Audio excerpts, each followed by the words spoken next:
बाबा Venga और Nostradamus दो ऐसे शख्स हैं जिनकी की गई अधिकांश भविष्यवाणी आज तक सच साबित हुई है। क्वीन एलिजाबेथ की मौत की बात हो या फिर न्यूयॉर्क में हुए 9/11 हमले की बात, विश्व युद्ध से लेकर अपनी मौत तक के बारे में इन लोगों को पता था। आज पूरी दुनिया में वेंगा और नास्त्रेदमस की भविष्यवाणी को मानने वाले लोग मौजूद हैं। साल 2023 को लेकर यदि इन लोगों के द्वारा की गई भविष्यवाणी सच साबित होती है तो एक बहुत बड़ी आफत धरती पर देखने को मिल सकती है। मानव सभ्यता के लिए एक बहुत बड़ा खतरा उत्पन्न हो जाएगा। ऐसा हम क्यों कह रहे हैं, ये आपको बाबा वेंगा और नास्त्रेदमस की भविष्यवाणियों को सुनकर पता चल जाएगा।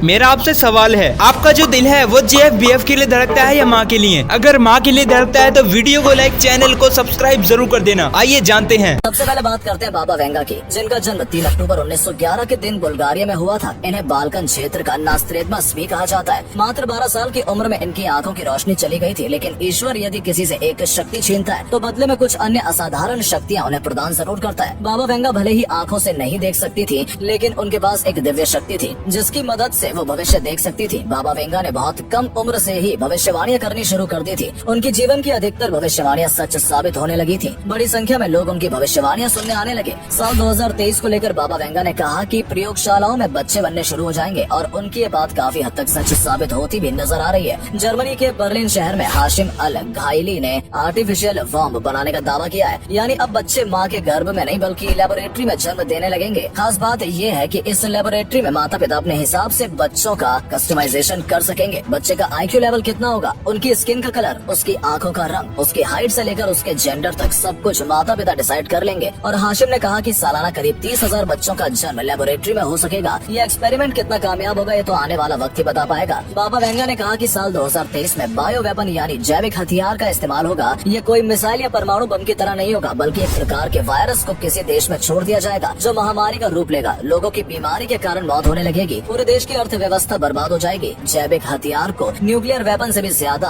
खतरनाक माना जाता है। चीन जैसे कई देश बायो वेपन बनाने की तैयारी भी कर रहे हैं। बाबा वेंगा ने कहा था कि साल 2023 में पृथ्वी के ऑर्बिट में बदलाव हो जाएगा और तूफान के कारण ऐसा हो सकता है ये ग्लोबल डिजास्टर का रूप ले लेगा। धरती पर अन्य कई दुष्परिणाम इसको लेकर देखने को मिल सकते हैं। कई दिनों तक कम्युनिकेशन ठप पड़ जाएगा, पावर सप्लाई बंद हो जाएगी, दुनिया में अंधेरा छा जाएगा, सैटेलाइट खराब होने की भी आशंका जताई जा रही है। एशिया के कई देशों में जहरीले बादल मंडराने लगेंगे। एलियंस के हमले की बात भी बाबा वेंगा ने कही है। बाबा वेंगा का जिक्र इस समय इसलिए किया जा रहा है क्योंकि उन्होंने कहा था कि कोई बड़ी खगोलीय घटना इस साल हो सकती है। इसे तुर्की और सीरिया में आए भयंकर भूकंप से जोड़कर देखा जा रहा है।